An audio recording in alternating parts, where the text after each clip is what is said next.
If I told you that most people are trapped in a financial prison they built themselves, would you believe me? Today, I'm going to show you why the poor stay poor, the middle class struggles, and why the rich keep getting richer. I've lived both sides of this story. I had a poor dad who worked hard, played by the rules, and still struggled. And I had a rich dad who thought differently, took risks, and became wealthy beyond imagination. Which one are you listening to in your life? See, the system is designed to keep you working for money instead of making money work for you. That's the rat race. It's the idea that if you just get a job, work hard, save, and retire, you'll be fine. But have you noticed? The people who follow that plan often end up broke or dependent on a pension. Why? Because they don't understand one simple truth. The wealthy don't work for money. They make money work for them. Let me take you back to when I was a kid. My poor dad told me, go to school, get good grades, and you'll get a secure job. My rich dad, on the other hand, told me, why not learn how to create jobs instead? That was the first time I heard the word entrepreneur, and it changed everything. The wealthy focus on building assets, businesses, real estate, investments, things that put money in their pocket every month. The poor and middle class, they focus on liabilities. They buy bigger houses, nicer cars, and take on more debt, thinking they're building wealth, but liabilities take money out of your pocket. Let's break this down further. If you buy a house and live in it, that's a liability. Yes, even if everyone tells you it's an asset. Why? Because it costs you money every month. Mortgage, taxes, repairs.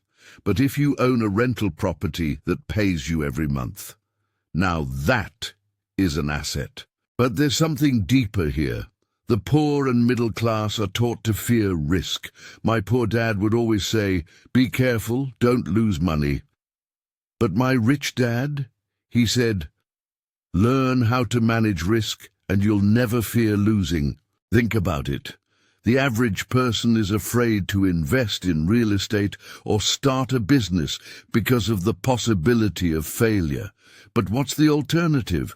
Working 40 years for someone else and hoping you'll have enough saved to enjoy retirement. Now let's talk about cash flow, the lifeblood of financial freedom. Rich people focus on passive income, income that flows whether they work or not, rental income, dividends, royalties. Meanwhile, most people rely solely on earned income, working a job. I'll tell you about a friend of mine. He worked a 6-figure job, drove a luxury car and had a big house. But he was broke. Why? Because every dollar he earned was spent on liabilities, no assets, no cash flow. Eventually, when the job was gone, so was his lifestyle. The key is to build assets that create cash flow.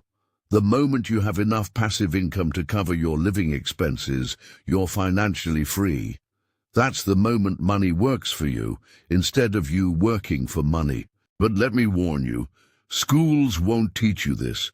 They're designed to create employees, not entrepreneurs. I learned more from playing Monopoly with my rich dad than from years in the classroom. Remember that? 4 green houses, 1 red hotel. That's how simple wealth building can be. Let's go deeper. The rich use debt differently. The poor fear debt. The rich use what I call good debt. Debt that helps you buy assets like rental properties or businesses that pay you more than the cost of the loan. Bad debt? That's credit cards, car loans, consumer debt. One time, I used a bank loan to buy an apartment building. The rental income not only covered the loan payments, but also left me with positive cash flow every month. That's how the rich use debt. And here's another truth: taxes. The poor and middle class pay the most taxes. The rich use corporations, investments, and legal strategies to minimize their tax burden. It's not about cheating. It's about knowing the rules of the game. Did you know Warren Buffett pays a lower tax rate than his secretary? Why? Because his income comes from investments, taxed at lower rates, while most people's income comes from salaries. Let's shift gears. If you want to be rich, you have to change your mindset. Stop thinking like an employee. Start thinking like an investor, like an entrepreneur. Wealth is a mindset before it's ever a bank balance. So ask yourself, are you building assets or accumulating liabilities? Are you managing risk or avoiding it? Are you letting money control you, or are you learning to control money? I'm not here to give you hype. I'm here to tell you the truth. The path to wealth is simple, but it's not easy. It takes financial education, discipline, and action. So here's what I challenge you to do.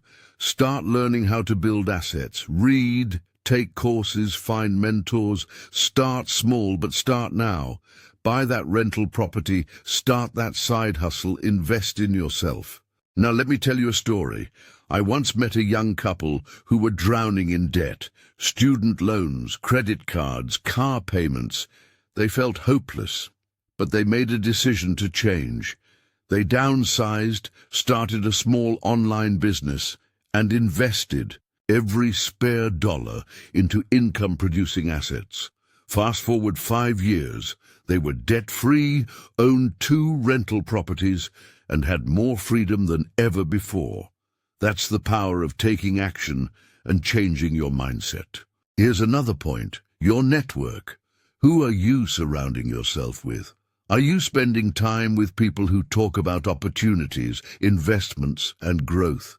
Or are you stuck with people who complain about the economy, their jobs, and how everything is rigged?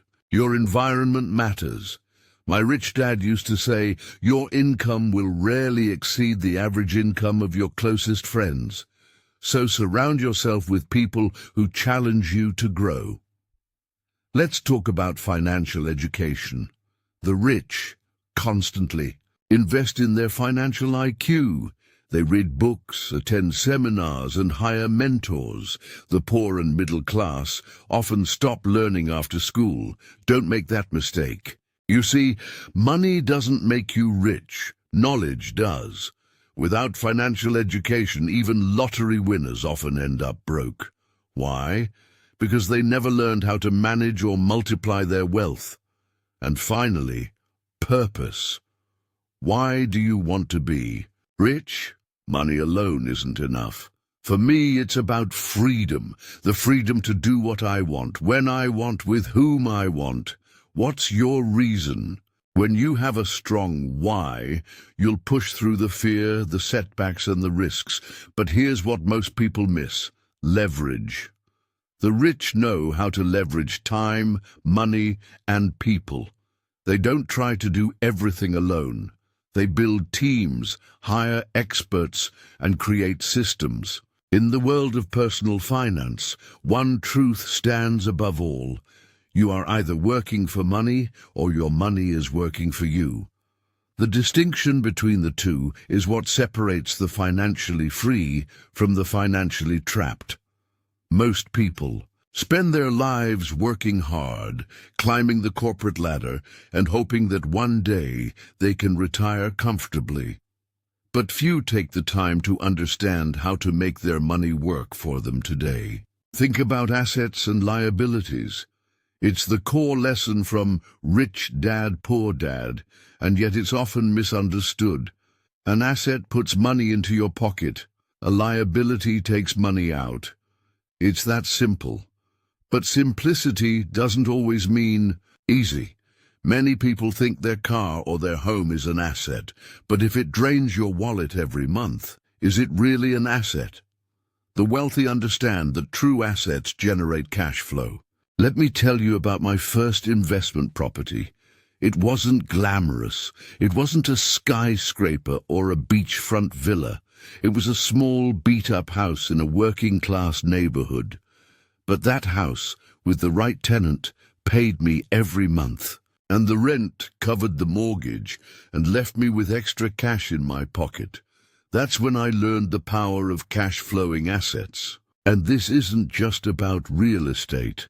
Stocks that pay dividends, businesses that run without you, intellectual property, these are all assets that can generate income without you clocking in every day.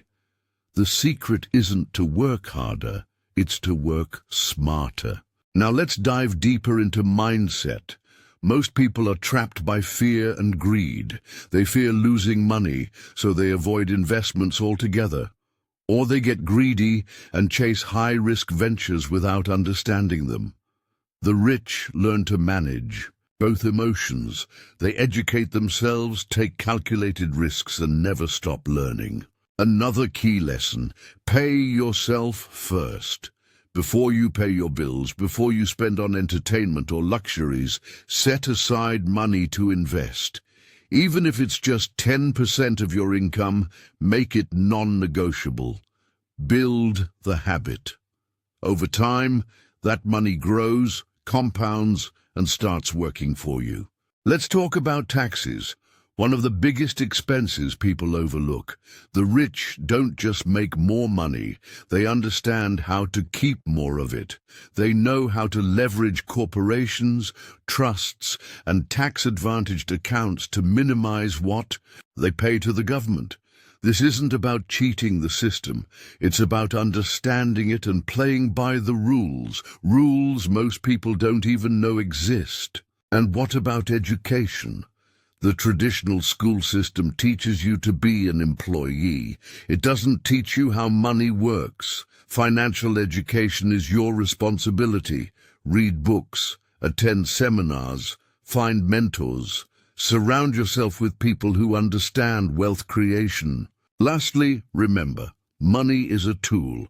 It's not good or bad. It amplifies who you are. If you're generous, you'll give more. If you're reckless, you'll lose more. The point is, mastering money starts with mastering yourself. So as we wrap up, ask yourself, are you ready to break free from the rat race? Are you ready to start building assets, managing emotions, and becoming financially educated? The choice is yours. And as Rich Dad would say, the more you learn, the more you earn. Now go out there and make your money work for you.